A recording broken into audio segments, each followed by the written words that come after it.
The country itself is actually facing a little bit of a dilemma here. It's losing a lot of revenue through various sectors such as the tourism sector, hospitality sector, and various other ones, especially the services sector. Services is actually going to take quite a big knock during this period. And one of the things that you have to understand is we're no longer a full-fledged mining economy.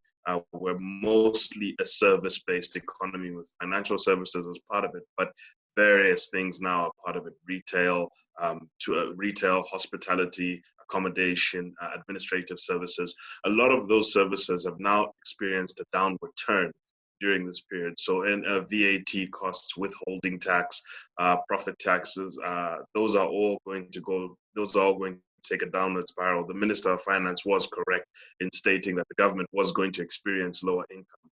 And then during this period, the other problem that's come with a sledgehammer is that during this period, the copper prices have been heavily depressed.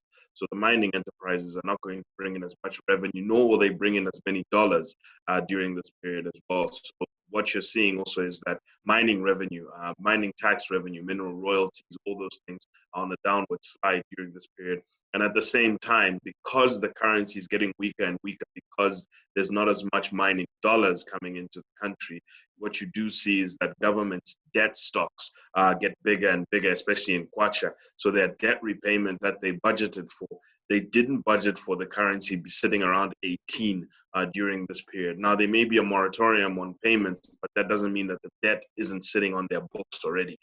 So this period is a loss in revenue. It's one of those which is unfortunately a very strong write-off during this period. And then unfortunately, because our private sector doesn't grow as big as it should be growing, it's now leading to a circumstance where with a government that's hampered and a global economy that's gone, there is no engine to push the Zambian economy, because for the last 20 years, in fact, to be honest, since independence, we've been reliant on exogenous forces to push the economy forward.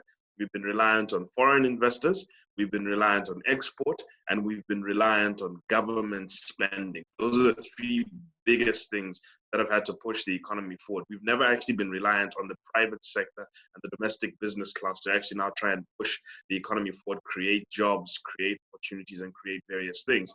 So because of that, and because we've been lacking in those sectors, now that there is no global investment, because everyone right now is trying to bail out their economies, and there is no one buying up our copper, because though it's picking up a little bit, but there's no one really buying up our copper, because in as much as China can buy copper when they're getting back online, who are they going to sell copper products to? There's nothing happening on that perspective. And then finally, at the end of the day, there's no government spending capacity.